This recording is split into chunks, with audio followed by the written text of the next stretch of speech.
Olá, paz e bem, como vocês estão? Hoje é sexta-feira, o dia amanheceu chuvoso. Chuva na Sagrada Escritura simboliza bênçãos em dobro. E é assim que eu quero começar esse vídeo, essa janela de comunicação entre nós, desejando que essa sexta-feira, desejando que esse fim de semana você tenha bênçãos em dobro. E que você possa ser extensão dessa bênção na vida de outras tantas pessoas que cruzarem o teu caminho. Ao longo dessa semana nós meditamos a Palavra de Deus, na quarta-feira, nós meditamos na terça-feira, aliás, na terça-feira nós rezamos juntos.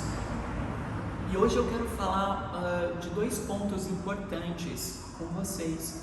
O primeiro deles é o tempo do Advento que se aproxima. Para nós que somos cristãos católicos, é um tempo de reflexão, é um tempo de introspecção, preparar o espírito, a mente, para esse tempo privilegiado do Natal, para que não seja de fato só mais um Natal de nossas vidas. Natal geralmente nos lembra memórias da infância, árvore de Natal, enfeites, cidade lotada, em outras épocas pelo menos, nos lembra compras, festividades, ceia, muitos símbolos ricos do Natal.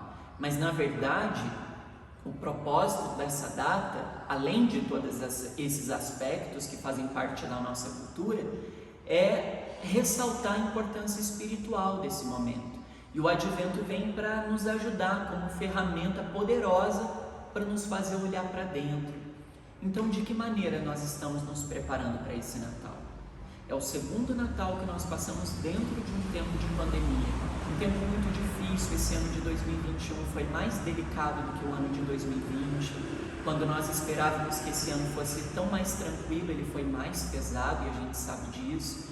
Então, que lições a gente tira disso? Que lições nós estamos trabalhando interiormente para que o próximo ano, o ano de 2022, seja de fato um ano de mais sabedoria, de mais aprendizado, de maior crescimento humano, espiritual?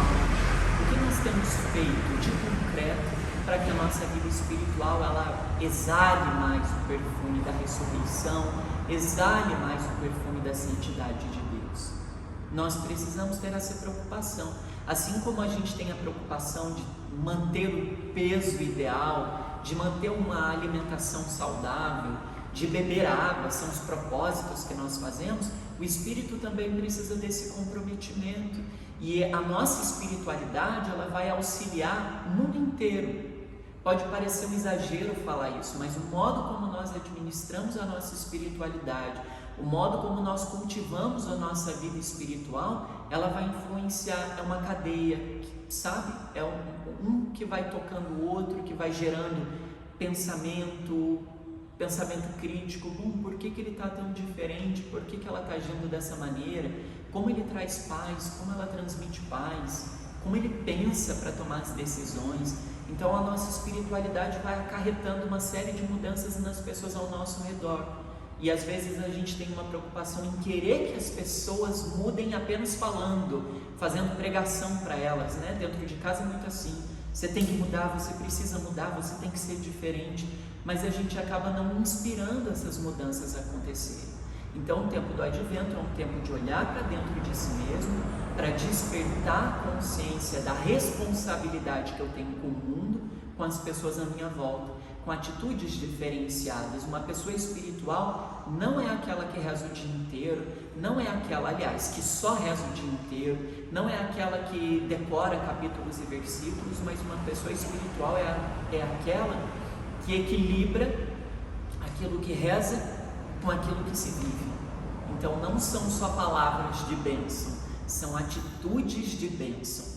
De nada adianta ter uma oratória bonita, falar de bênçãos de Deus, mas entre as minhas relações ser uma pessoa maldosa, intransigente, preconceituosa, fofoqueira, maldosa.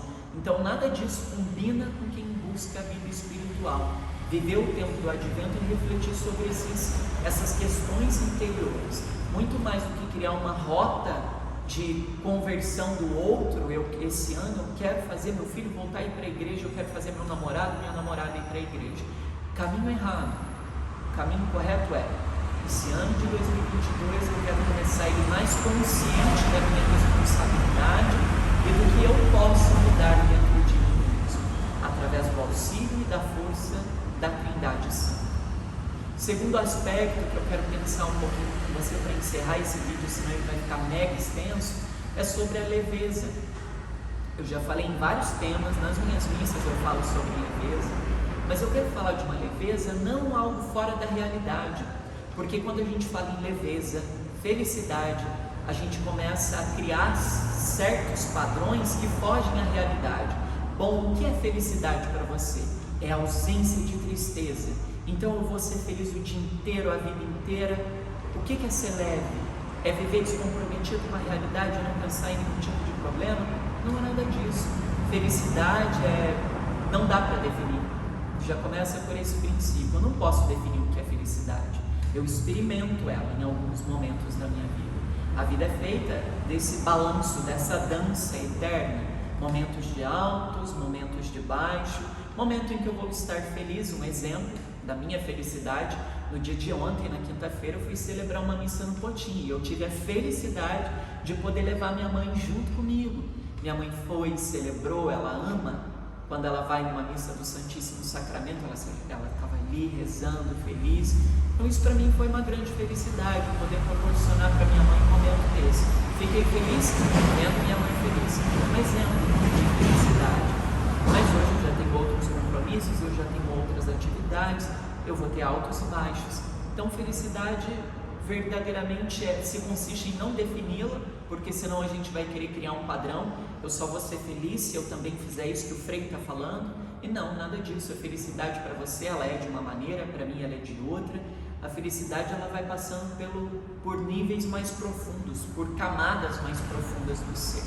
Mas o mais importante para refletir a felicidade não existe um padrão de felicidade a ser seguido. A gente precisa se apegar a esses momentos e seguir adiante, para que ele nos abasteça, para quando a gente estiver sem carga, ele nos alegrar e a gente seguir com força, com coragem, com sabedoria. A leveza, que é o tema que eu propus, além de tudo, ela é isso, é saber respeitar cada etapa e cada momento específico da vida. Existem momentos que a gente não se sente leve, que a gente se sente pesado, triste, cabisbaixo, decepcionado e frustrado. Isso é natural com todas as pessoas.